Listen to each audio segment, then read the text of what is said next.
Saudara BMKG memprediksi cuaca ekstrim yakni hujan deras disertai angin kencang dan juga gelombang tinggi masih terus terjadi di sejumlah wilayah Indonesia hingga 2 Januari 2023. Anda yang melakukan perjalanan menyeberangi laut diimbau menyesuaikan jadwal perjalanan karena cuaca ekstrim juga melanda pesisir Pulau Jawa dan Banten.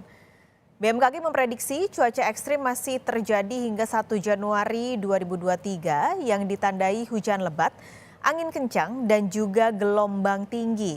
Cuaca ekstrim diperkirakan terjadi di wilayah Jakarta, lalu utara Jawa Barat, dan juga utara Jawa Tengah.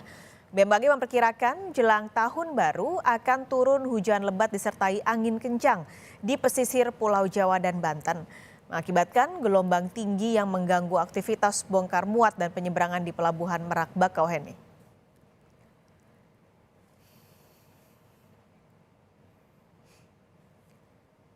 Informasi lebih lengkap sudah di jurnalis Kompas TV, Taufik Riyadi akan langsung melaporkan dari kantor BMKG. Taufik, jadi sebenarnya menurut BMKG ini apa penyebab cuaca ekstrim yang terjadi dalam beberapa hari terakhir ini?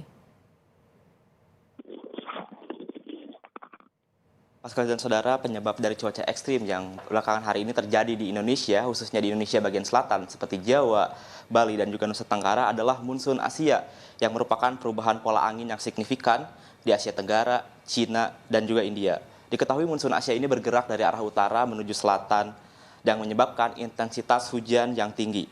Lalu juga terdapat beberapa fenomena yang menunjang dari perubahan atau cuaca buruk yang ada di Indonesia, diantaranya adalah MJO, Rossby Equatorial, dan gelombang Kelvin.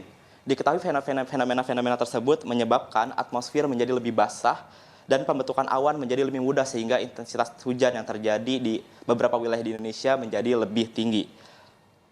Lalu terdapat juga seperti ada angin darat dan juga angin laut yang berada di pesisir utara Jawa maksud kami, yang menyebabkan intensitas hujan di sana lebih tinggi. Dan secara teori pergerakan monsun Asia yang bergerak dari utara menuju selatan, yang mana bagian Jawa bagian utara menjadi lebih terkena dari monsun Asia, sehingga juga ditunjang oleh pola topografi dari bagian utara Indonesia, bagian selatan maksud kami Indonesia, Paskalis. Oke, ini penyebab utamanya adalah fenomena monsun Asia. Tapi sudahkah ada prediksi sebenarnya periode puncak musim hujan terutama di kawasan Jabodetabek ini akan terjadi kapan, Taufik? Iya, Paskal dan saudara, seperti yang diketahui bahwa cuaca buruk kerap terjadi di Indonesia, khususnya di Jabodetabek. Pihak BMKG mengkonfirmasi bahwa kemungkinan puncak dari cuaca buruk terjadi di antara bulan Januari hingga awal Februari nanti. Bahkan bisa juga sampai molor atau sampai berpanjang hingga awal Maret nanti. Seperti pada tahun-tahun sebelumnya diketahui bahwa di wilayah DKI Jakarta atau khususnya di wilayah Jabodetabek bahwa sekitar bulan Januari dan Februari ini merupakan puncak-puncak yang terjadi untuk cuaca buruk yang ada di Indonesia.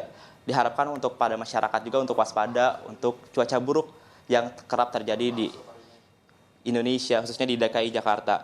Berikut selengkapnya pernyataan lengkap dari Prakirawan Cuaca BMKG, Nanda. Ya, untuk puncaknya sendiri secara historis memang wilayah Jabodetabek ini ataupun wilayah Jawa secara umum itu puncaknya di bulan Januari seperti itu ataupun di awal Februari, dan ini juga terjadi di tahun ini atau periode musim hujan tahun ini, di mana di pertengahan Januari hingga pertengahan Februari menjadi periode puncak musim hujan, sehingga ini yang perlu menjadi kewaspadaan kita bersama, mengingat periodenya masih belum memasuki seperti itu untuk periode puncak musim hujan.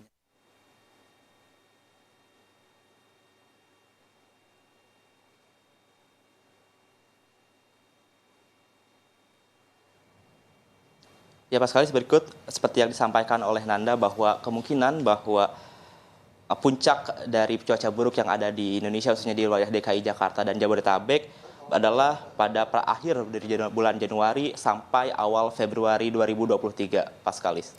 Baik, jadi ini tentunya juga jadi kewaspadaan untuk masyarakat karena diprediksi masih akan terjadi hingga awal Februari 2023. Terima kasih Taufik Riyadi melaporkan langsung dari kantor BMKG Jakarta.